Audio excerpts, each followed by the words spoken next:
I thought I'd make a video real quick talking about why I sold Palantir after making some profits earlier this year, and specifically my thoughts on the AIP, Palantir's valuation, and my next move in general.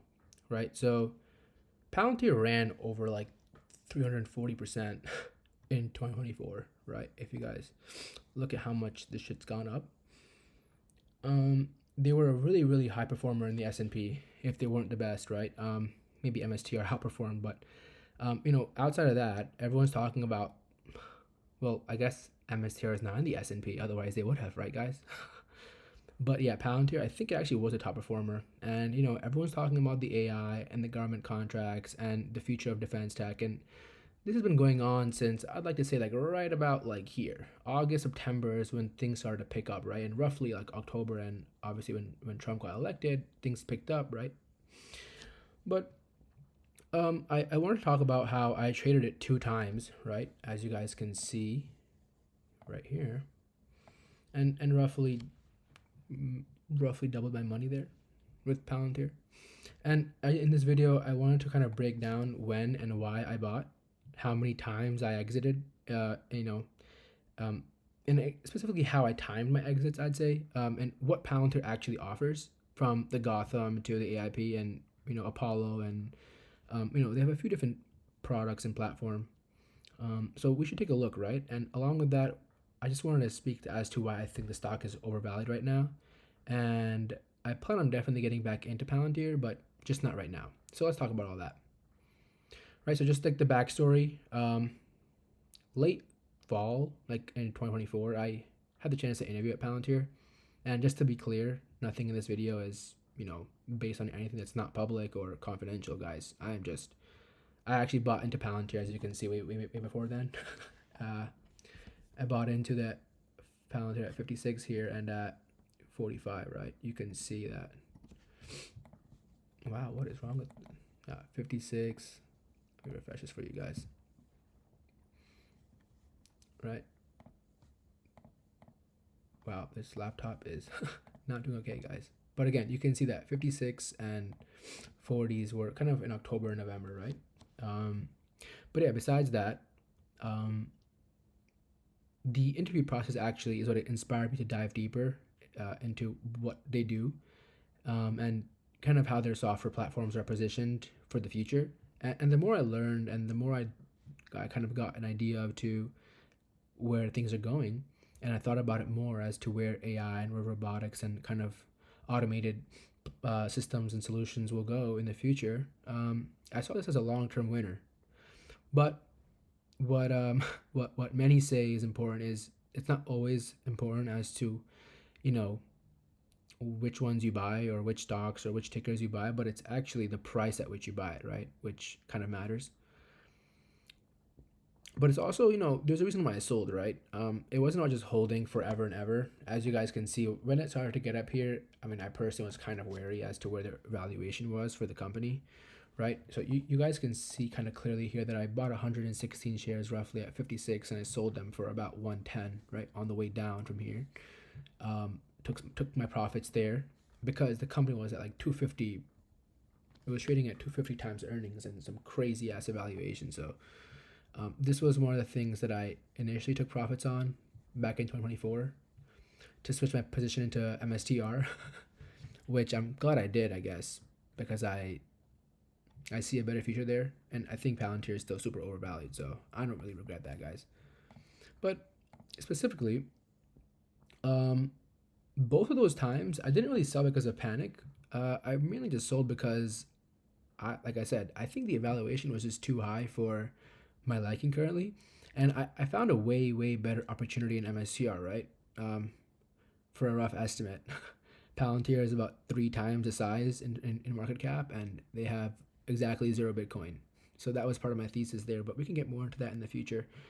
But specifically, I guess in 2024, I kind of mainly sold because there were, I had some theories and ideas about how the IRS would be, they'd have some contracts with the IRS, or I think there was a bunch of headlines and a lot of like retail people were talking about that, and there was just a lot of hype, and you know, the narrative I think was that Palantir was going to modernize the IRS, and eventually I kind of foresaw that in Doge, and just Palantir would just have really successful government contracts is what I was seeing, but the price was just moving so fast, right? I mean, I doubled my money in I think 3 months, 2 months. It moved way too fast, and I wish I saw that in MSTR. I would have probably sold the top, or maybe even bought, or maybe not have bought at the top roughly as much as I did.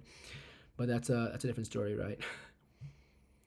And then for the February one, that one clearly you could tell, right? I mean, MSTR was like it was going all the way up. It was at 120. I think it was 125 intraday, and when I saw that, I was like, yeah, it's about to go down a little bit. And once I figured that it was coming back down, I think I sold it like 112, and then I was just triggering everything out. I didn't really hold much, if anything at all. Now, I actually currently have 0 shares. And so yeah, there was like a huge AI like Palantir hype, right? Every tweet and every fund and every newsletter, everyone was talking about it, and AIP was in every single headline. I think Alex Karp was in like every single like Yahoo Finance video, and like it was just all over everywhere.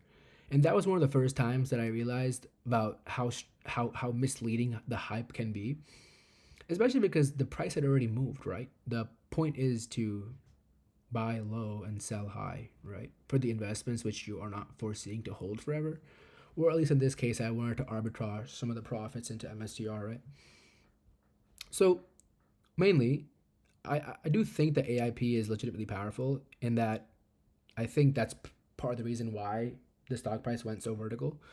But I'm glad I sold my second batch, and at that point in time, the valuation had priced in a flawless future, kind of, right? I mean, people were expecting like $1 trillion revenue from Palantir super quick. It'll get there. I mean, I see Palantir being a $10 trillion company, right? There's still a 40x to go from here, guys. What's the current? Yeah, 45x to go from here at the least. I mean, it's going to a trillion, but I think that'll take like 7 8 years, right? Maybe 2033 ish. It'll take a little bit of time, right? Things aren't as quick, especially because it has grown so much, right? The current evaluations are just super high. But in terms of what Palantir actually does, Palantir isn't really just a data company. In a sense, they're actually more of like an integrated like OS in its entirety for the entire organization that you would have, right? So, like, let's say you have like they have Gotham, right? Palantir Gotham. That's like their original platform. It's built for defense, intelligence, and national security.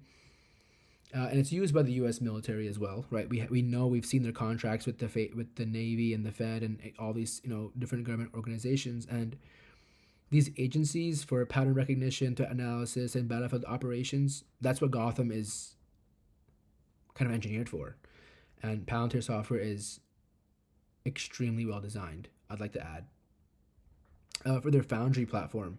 This is their commercial platform, so think of it kind of like the enterprise grade platform, right? Think about like integrating scattered data into like a usable kind of actionable intelligence, right? If you consider an entity like, let's say, MicroStrategy, if they had, for example, a bunch of different businesses, right, that weren't Bitcoin related, but they're just a bunch of different businesses. They got truck drivers, and you got like stores and retail, and you got corporate. You got a bunch of stuff, bunch of data to kind of collect, understand, interpret, and analyze. Palantir is actually really good for this, right? In terms of like supply chain, those kinds of aspects of companies, right? And you'll notice that because publicly as is shared, right? They have their Airbus and Merck and BP and Stellantis kind of contracts, right, for the aviation, pharma, energy, and auto fields respectively, right? So like these kinds of fields and sectors, as you can kind of see or imagine how insane this would be in the future, you can clearly see how it's just getting started, right? But you see, Palantir also has a different type of software layer, Apollo, right? This actually allows the products to be continuously updated, right? Imagine up-to-date data no matter what, even on air-gapped, highly secure environments, right? This is top level software development in my aspect, and from what I've seen. Right, think of Apollo like a control plane, right? That pushes updates to the edge, cloud, hybrid stacks, wherever you name it, it's there. It's updated, live, no delays, with certainty. Right, this type of quality of software, you can only imagine what it'd be worth, right? Especially for the United States government. I respect Alex Karp's patriotism, right? He's a true American, and I'm glad to be one too.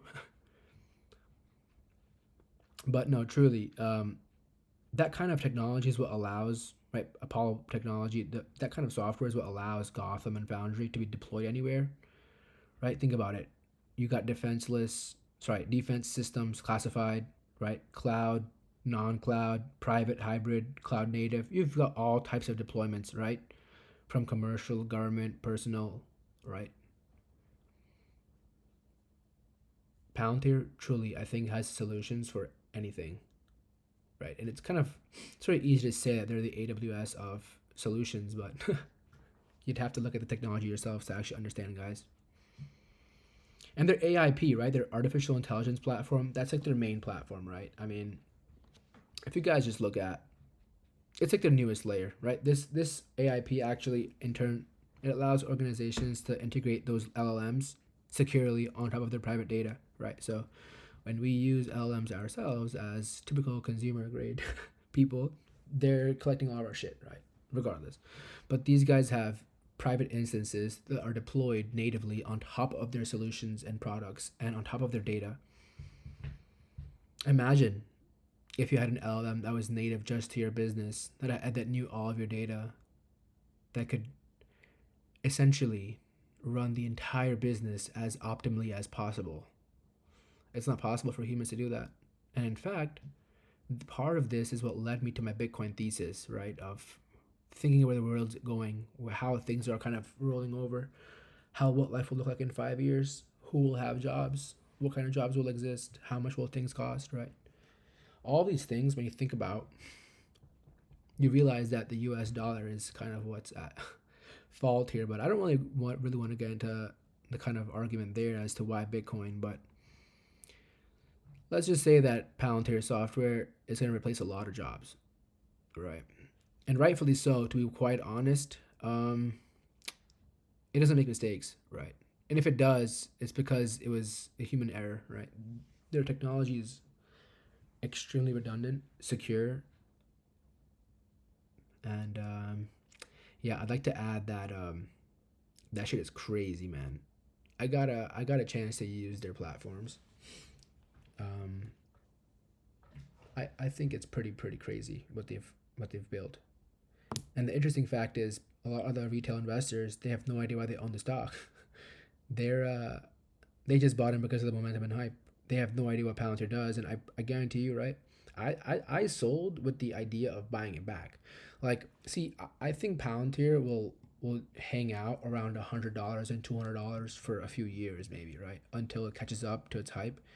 And by then, I'm hoping to maybe rotate some profits out of Bitcoin, MSTR, related proxies from then, roughly to Palantir at $200 or $250 or whatever evaluation it's at. But I definitely do plan on buying back into it, right? It's, as I've mentioned, it's a solid company. Their co-founders, right? Peter Thiel, Alex Karp, right? I think you just want to invest based on their names, based on who they are, right? But just to break things down into reality, their valuation, right, at peak, it was a $300 billion market cap, right? That's 90x sales, right? Even with 30% growth year over year, that's kind of aggressive, guys. And my main thesis and my main point to like look into all this shit and like, wait, slow down and maybe sell over here was, right, they have zero Bitcoin. They have zero Bitcoin, and MSTR has almost 500,000 right now. They have 530,000 right now Bitcoin, and they're less than $100 billion market cap, right? The asymmetric trade is present currently in MSTR, so I kind of just did that, right? Switch. But, I'm not really out of Palantir because I'm bearish on the stock or because the stock, I'm mainly out because the stock price ran extremely far ahead of its fundamentals, and I frankly won't chase the price. And as I mentioned, I rotated my profits into Bitcoin and strategy and whatever, cash flow focused income strategies. As you guys know, I'm a fan of the Coney, Tesla, Misty, and Nvidia funds. But I believe in the long-term mission of Palantir, right? Just not at this price, to be quite honest. So yeah, I mean, I think if y'all want to end the video by just asking yourself, right, have you been holding Palantir because it's been waving, or Have you been watching from the sidelines, right? Ask yourself truly, like, why did you invest? Why are you holding? Where do you see the future going, right? It'd be cool if you guys would let me know if you're holding, trimming, or waiting to enter, just to see where my kind of folks are at. But yeah, I'll definitely keep breaking down more stocks, equities, securities like this. Yeah, thanks for watching, guys.